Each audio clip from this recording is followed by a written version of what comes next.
Welcome back, my dear students. So in this new section here, we are going to start creating a login little app. Just because I want to show you how login works in Node.js, even though later on in the course, we're going to be creating this project that has a login system. Okay, and I'm going to show you a different way of logging into your application. A more modernized, and not only modernized, but something that we can use to log into different applications like log in using different applications like Google, Facebook, and Twitter, and so on. Okay, but that's later on in the project. Right now I want to show you how you can do this from scratch, so that way you can have some knowledge and you can build it however you want. Okay, you ready? Okay, so I'm going to create a folder here. I'm going to call this login. Okay, and then we're going to open it up in our IDE. Right, you are welcome to use your terminal or your command prompt if you like, if you guys want. I'm using my IDE WebStorm just because I have the terminal with me and because I like it. Okay, and I'm not advertising them, guys. They don't give me a dime. All right, let's go ahead and create this real quick now. So we're creating a new project here. I'm going to call this npm init, and of course we're going to call it login. This is going to be version 1. Description: login app, entry point app.js, and test command, no get, keywords, login. Author is Edwin Diaz, your dear instructor. Yes, okay, great. So a couple things that we need here to install. The npm I, which stands for install, which is the same thing. We're gonna need express, and what else do we need here? We need bcrypt. Now bcrypt.js is the name. Enter. And now let me give you a little bit of information about bcrypt.js, okay? Even though later on in the course I'm going to cover just a little bit more information. If we go to npmjs.org, hopefully I get this right. Org. I always use my best friend Google to tell me where things are. And then we go here and we say bcrypt. Okay, you're gonna get a lot of auto completion here. We got isolated bcrypt, bcrypt pbkdf, bcrypt.js, bcrypt node.js. These are the most popular ones: bcrypt.js, bcrypt node.js, and bcrypt. Okay, they just have little different syntax on the way you use them. The most commonly used is this guy right here, bcrypt.js. Okay, and it's very, very, very simple to use, but it can get very little confusing if you come from other languages. So I'm going to show you how to use it. But anyway, so once we install it, okay, make sure that it is in your package.json there. And another thing that we're going to need, which I almost forgot, is Mongoose. We are going to be dealing with the database models, so we need Mongoose. npm, hopefully I'm spelling it correctly. I think I put too many O's. Okay, npm mongoose install. Let's see if it's here. It's still not showing in my, there we go. Okay, so those are the things that we're going to need.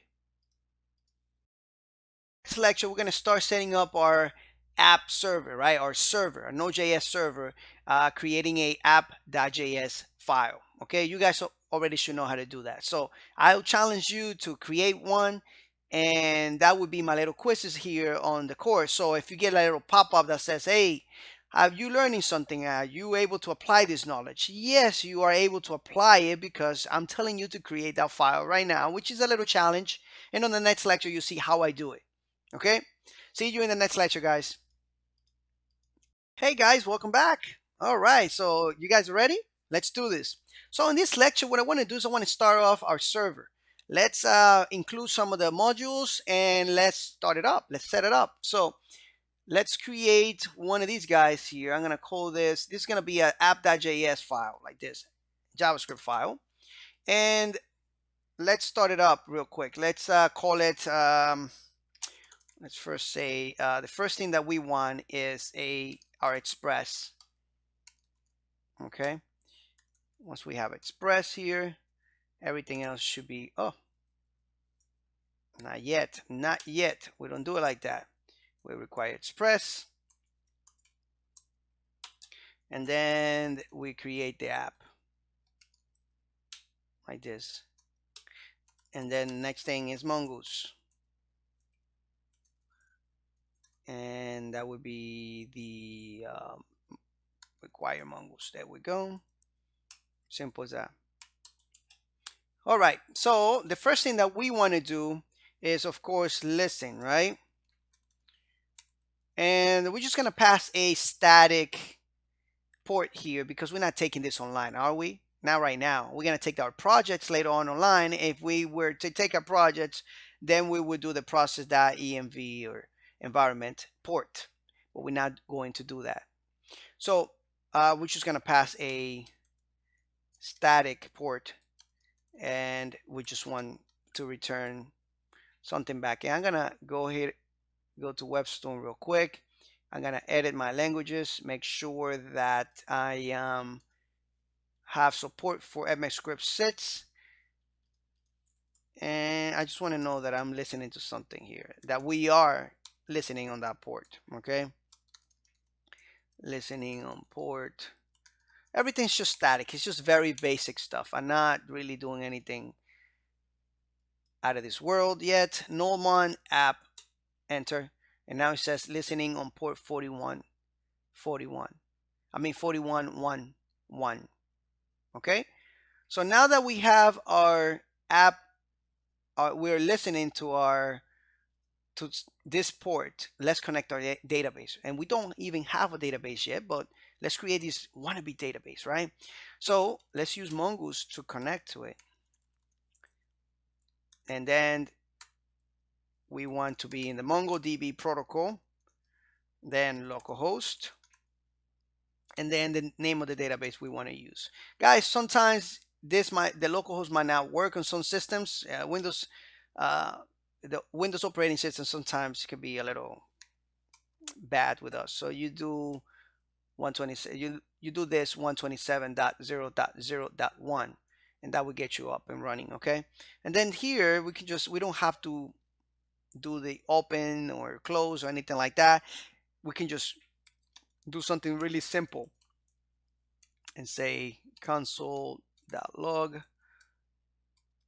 connected. I'm just trying to do this the simple way as possible. Okay. And now enter, and as you can see here, it says connected. Now it's telling us that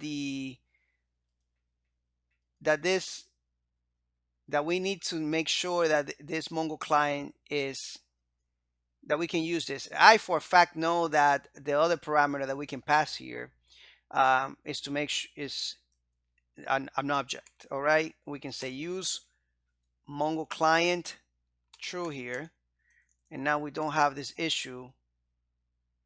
Oops. Make sure that we put a comma there. There we go. It's connected now. The issue with this is simple. Okay, Mongoose is has deprecated this functionality here, open. Okay, and that's not available now, so we have to work around that issue with use Mongo client true. So that way we just use the basic connection. Okay, simple as that. And if I didn't explain to you that before, now I'm explaining it to you now. So that's just a little workaround here, so that way you get rid of this warning sign here. That's all. Okay, so once we have a database connected, we're good to go. There is nothing else that we need. Now we need to go to the next lectures and see how we can make this queries to register a user, to log in a user, and at the same time do a couple other things that are necessary to log in. Okay, see you in the next lecture, guys. Welcome back, my dear students. So I hope you guys are having a lot of fun in these new lectures. Now, for those of you that want to get more involved in the finding out about the Mongo client, you can read on the documentation here. I found this on this website, and this is Mongo 4.0. 5.0 and above. I think by when they release the Mongoose 5 over 5, okay, we're not gonna have to go and use this Mongo client. I'm not 100% sure. You can read more about it and you can, pay attention to what's going on in the community. There are ways that we can also create new connections to our database. We don't have to just use Mongo Connect. We can use Mongo Create Connection, Mongo's Create Connection, and that would just create a new connection to a database. As you can see here, okay, we can call this connection 1, then we can create another connection 2, or whatever, and connect to different databases, which is really awesome. So anyway, now that we have this, what is the next step? The next step is to start creating the app, the route, or the API call that is going to create a new user. But we don't have that user yet. We need to create some type of form data. That's why we're using Mongoose, right? So let's go and create that directory where we're going to keep our models. And of course, we can keep our model here in this app.js, but that's not very good to do. I'm going to create a file here. I'm going to call this user.js. And we're going to start bringing in Mongoose is the first thing that we are going to use. And Mongoose right here. And we're going to use our schema. So we're going to bring the schema object and we're going to start constructing this. So the first thing is we need to give it a name here and new this up, new it up. That's what we do it in development, new it up. So let's new this up and call this, well, we got to use a schema, pass the object, and then we can start playing around with it. So first thing is that we're going to have some type of email to log in, right? This email is going to be type of string. Okay, this email could be unique. We can set that to true to make sure that nobody else has that email. And if we find another email in the database level, right, in the server level, we are gonna give an error. That's what it's saying here. We can trim this data. Okay, let's set this to true. Make sure we can make sure there is a minimum length. Hopefully I'm spelling it correctly, and which I'm not, of course. And let's say minimum length could be like maybe 3. Okay, let's make sure that it is required. These fields don't need to be in a specific order. Usually the require is the first one, but I changed that up this time. Let's just the second one, I mean, something like that. Okay, so that's the email, and then of course we have the password. Password is just gonna be, let's just do it manually here. Make sure you have your comma there, and it's gonna be a type of string.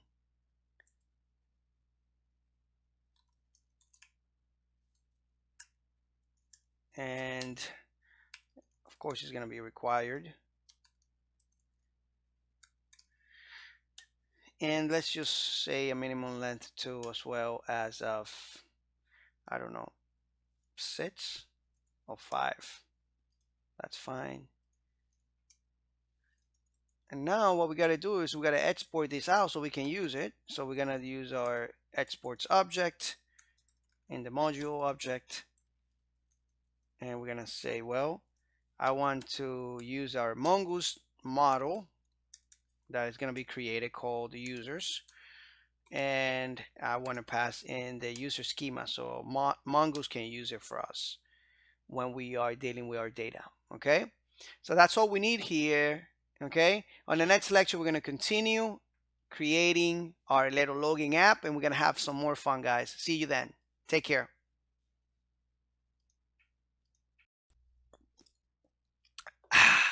Nice energy drink. Of course, natural, guys, natural. All right, so you guys ready? Okay, so let's do this. On this lecture, what we're gonna do is very simple. We're gonna be creating a app.get, or should I say a route, an API to manage our registration, our users registration. So app.get. Now, this is supposed to be a post request, okay? And as a matter of fact, let's actually make it a post request, and let's see if I have it here. Let's use Postman to send that data. So let's do that. I was gonna make it a get request and put all the data inside here, but that's kind of boring, right? Let's do it the right way, and let's just build a register app. I'm gonna build, you know what I want as well? I want a get. Actually, we don't. Yeah, we don't need that. We don't need to see anything right now.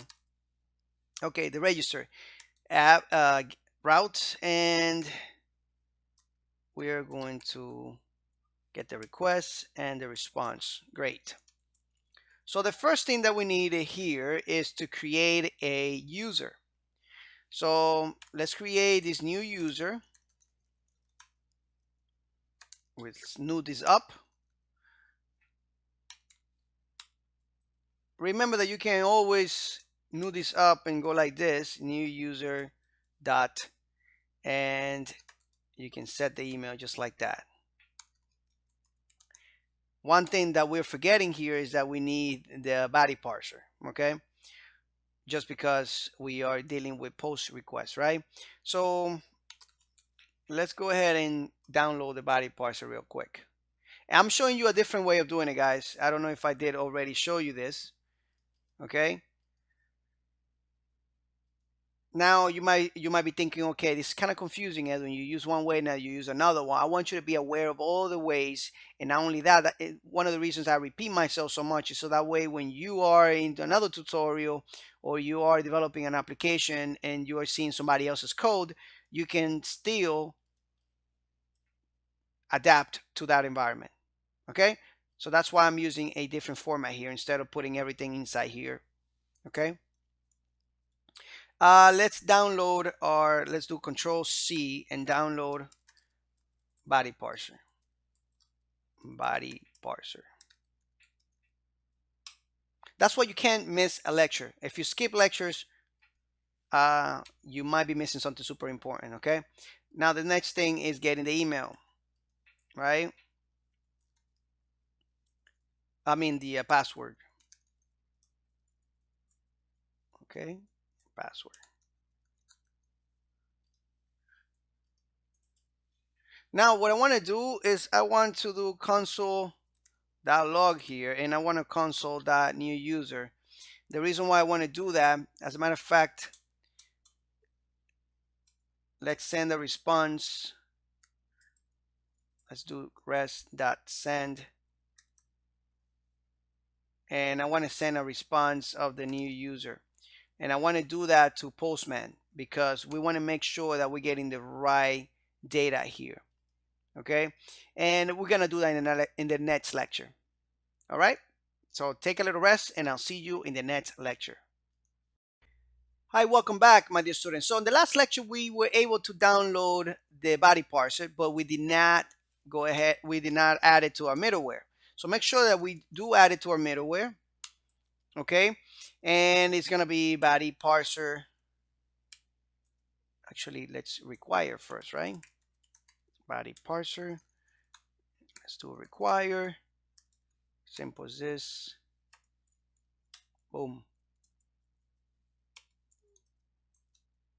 Body parser, and then we're gonna say JSON here, and body parser URL encoded, and we're gonna pass this options called extended here, if I'm not mistaken. We're gonna find out soon enough. Okay. All right. I like to do things like this because it's fun, guys. If you don't encounter any errors when you build your application, you're not doing things right. We as developers have to get some type of errors. All right. So let's create a new environment a new collection. I'm gonna call this login. Okay, and of course, let's just kill all this stuff here. Yeah, save. That's fine.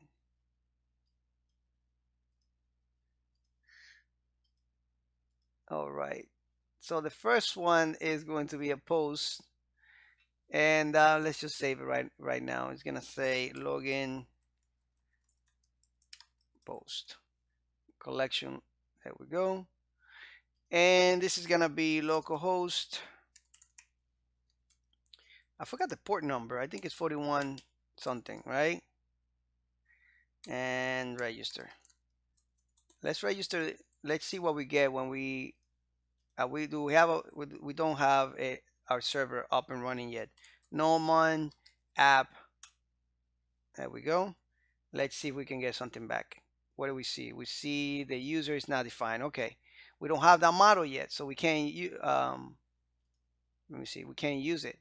So const user require, and it's in dot model because it's in the same directory. We just got to let Node.js know that we are dealing with our own modules, right? This is our own file. That's how it knows. And it's called user.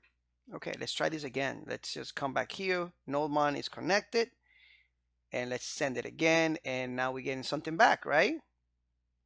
So we're getting that user back, but we're not getting really anything else besides just some random ID that MongoDB is creating for us, right? Let's come back here, test results. There we go. Let's set an email. I'm gonna set my personal email, edwin@edwinds.com.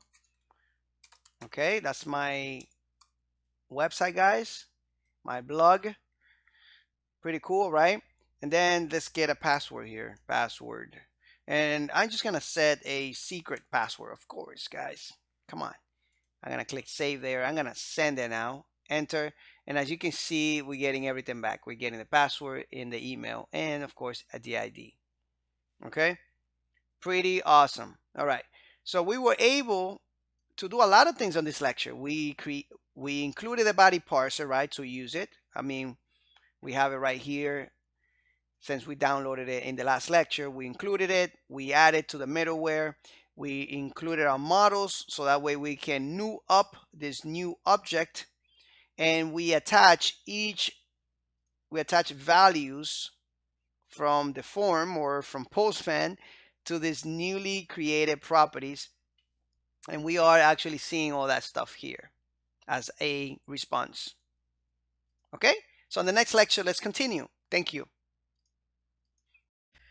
Welcome back, my dear student. So here's what we're going to be doing in this lecture. We're going to try to insert some data and make it work.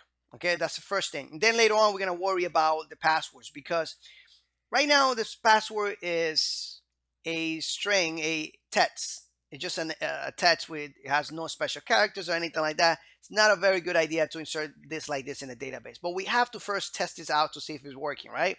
So let's go and use that new object that we created on top, and we're gonna say save, and let's use the promise here and user saved. Okay, just like that. And guys, every time you see me using this syntax is because I don't have any other parameters. If I have more parameters here, I will use this syntax right here, something like that. Okay, and then I would just go ahead and create all the parameters here. But since I only have one parameter, this is why I use this syntax. Oops. Save, and then user saved. Okay. So once the user saved, what are we gonna do? Well, we're gonna send a response, and we're gonna say, well, user saved. Not Daved. Why do I always do Daved? Okay. So remember that if you have any type of error, you can always catch it. and you can say for some reason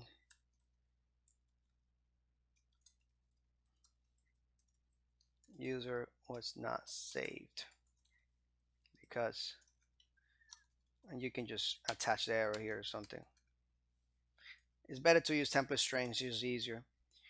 Okay, so let's make sure that this is working. Once this works, then we go and jump into hashing the password or something like that. Let me just put this on top here somewhere. Okay, so we're gonna run our application. Right now, it's my application was running. I'm just gonna do it again. Enter, and now we got to make a request to this register route. Okay, a post request. So we got the login post. Actually, it was supposed to be the, let's rename this to register post. Oops. Register post. Okay. And looks like we're ready. Let's do it. Send, and it says user saved. Let's go back to our database. Let's see where our database is. Let's refresh here. This is our GUI for Compass. So it looks like we have created a user, and we do have some information here, as you can see. Okay, so the user was created. On the next lecture, we're going to deal with password hashing, guys. Thank you so much, guys. I hope you guys have a wonderful day, wonderful couple minutes. If I see you in the next lecture, take care. Bye-bye. Hey, my dear students. So we are really making some progress. We have a lot of things going on here.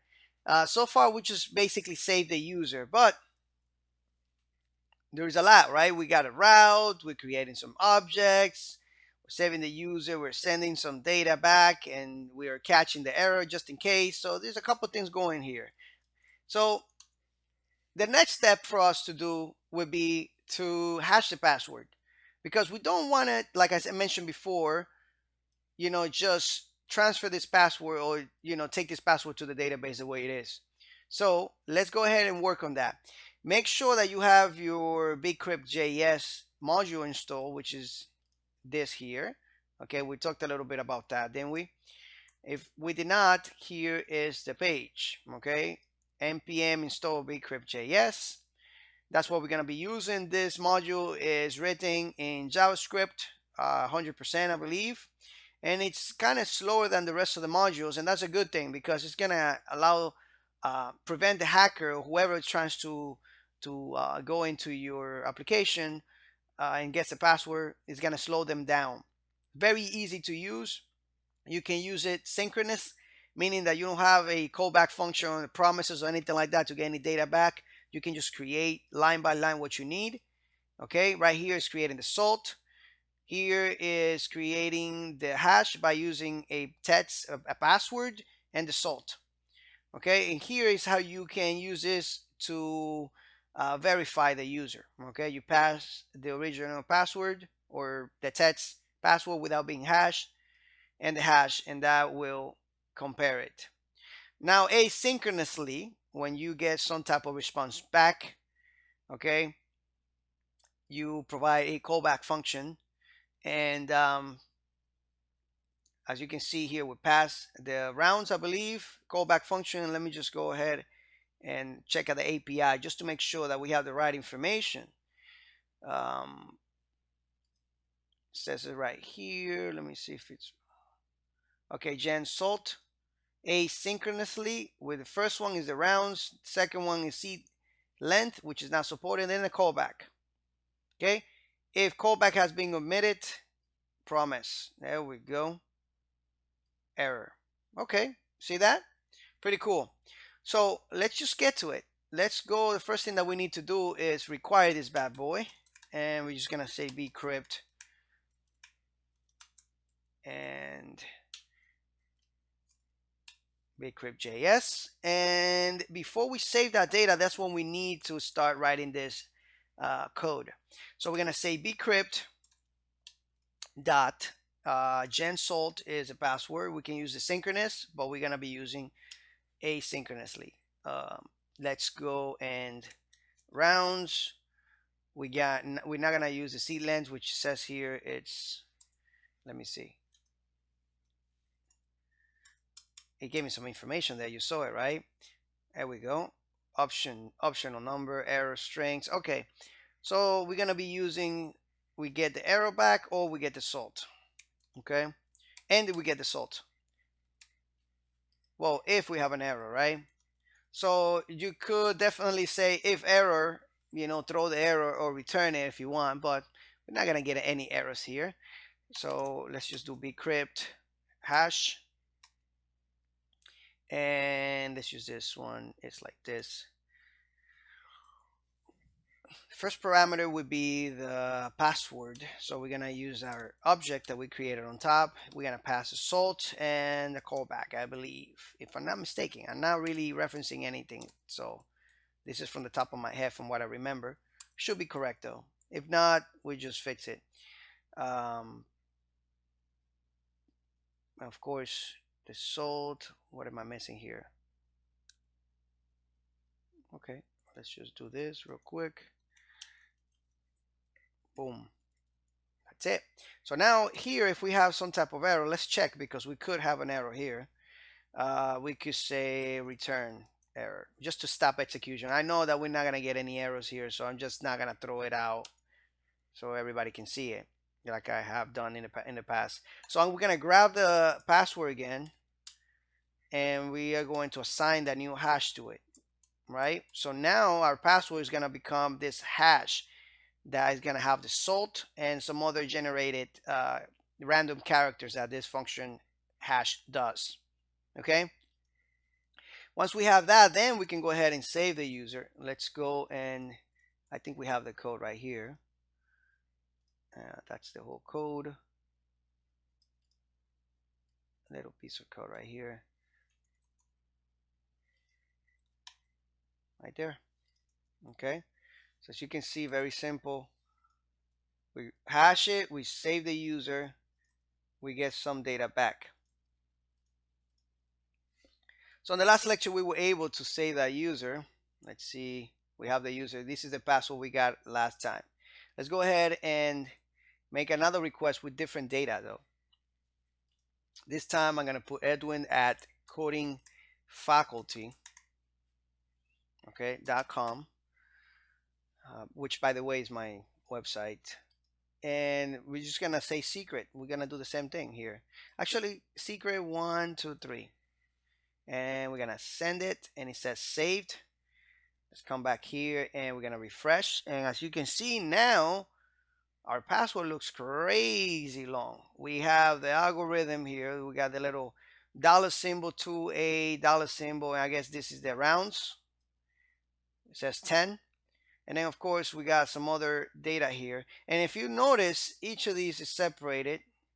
Then we got this random character that's crazy long. And then we have a dot. And then more data here. Okay, so I'm pretty sure the salt is here somewhere, and then the hash that was generated. So all those are here. Okay, cool. So we're done with that functionality. Let's make sure that our code looks a little neater. If you want to go ahead and make it so it's very tight, it's up to you if you want to do that. Okay, condense it a little bit. You don't have to, but it's good to always condense your code a little bit. All right, perfect. That looks good. So let's jump to the next lecture, guys. Good job if you were able to do it. Good job. Hi, welcome, my dear students. So I know that some of you have noticed this little warning here that we got.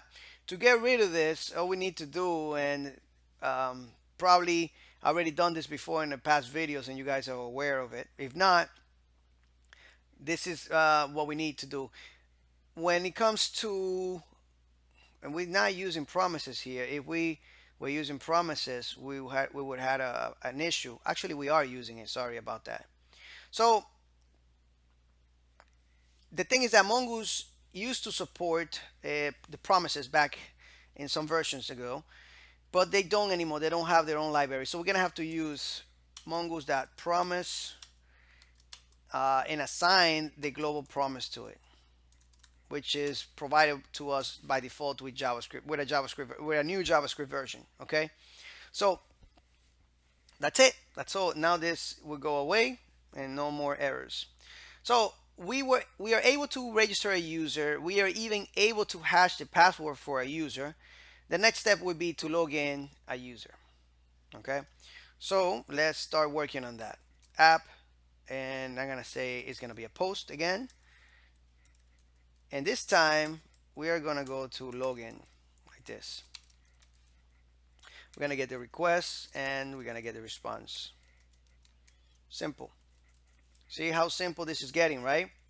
Okay, so we need some type of data to log in our user, and we're gonna get that data from the request, right? So the first thing that we need is we need to access our model. Okay, we already require a model here, so we have no issue with that. And we got to say user that find, and we're gonna find one user that has an email that comes from the form. And in this case, we're using Postman, right? So once we find that user, then we bring that user back,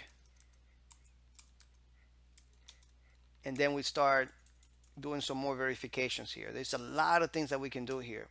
We can say if user like this, oh, and then we can execute the code below. But if it doesn't find the user, then this function, the user will not be here, right? So that's why we're doing if user, because if it finds the user, if it doesn't find it, then we do something else. But so once the user is found, we can use the bcrypt dot compare, okay, to grab the password from the user, body password. Okay, let's get that, and this is gonna bring a error or some type of matched or match. Okay, let's just put matched here, something like that, or result. I usually use something like match or result. There's a lot of documentation. There's a lot of people that use that. I see a lot of developers use that because this field here is what is a true or false. Okay, so but in this case, okay, if it's found, it's gonna be find. It's gonna be true, right? So if matched, then everything went through. The user can log in, and we can say rest send user was able to log in. Simple. Else, then we have some type of issue. Of course, we can check for error too. If error, so make sure you can throw it or you can return, stop everything. Okay, that's what a return statement does.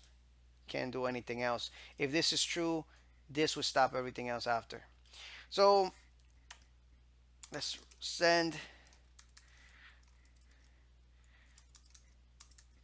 not able to log in.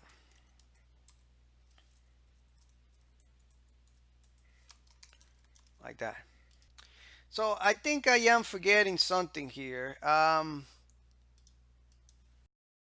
Look right. It doesn't look right. Bcrypt compare here. I think we need the old password, right, to compare. So we need to pull that in, and then we get the user password here. So we got the form password to compare, and then we need the user password. Okay, that's what I was missing out. And then pass. There we go. So that's it. So on the next lecture, let's continue and test this out just in case we encounter any other issues. And it should work. And if we do encounter issues, I will fix it, guys. Don't worry. See you in the next lecture. Okay, welcome back, my dear students. Let's condense this a little bit. Let's see if this looks a little better if we go ahead and indent this. I do that by selecting everything and doing tab. Okay, let's just come back here real quick. So we're gonna try to log in a user. We need to create some type of another request here, right? We could create a duplicate of what we got here. So I'm just gonna duplicate this request. Oops, that just duplicated the whole thing. We don't want that. Let's delete the whole thing here. We want to duplicate the request, which is here, and there we go. Let's rename it to login. Login, post, enter. Let's see what we got. So let's change the URL to say login, and we're gonna send a body. Okay, let's send that, and says user was not able to log in. Okay, remember that the password and that this is that user that has that email is not hashed, right? The password is not hashed for that user, as you can see right here. So that's not going to be able to log in. What about, let's try this one here. Edwin at codingfaculty.com, and if we do this, we get the same results again because that's not the password. Remember, the password was secret 1, 2, and 3. Enter, and user was able to log in. You see that? See how simple that was? Very, very, very cool. If you did not get this result, make sure that you have this code exactly like it's here. And I know this in the beginning could be daunting, all right? It could be really, really confusing.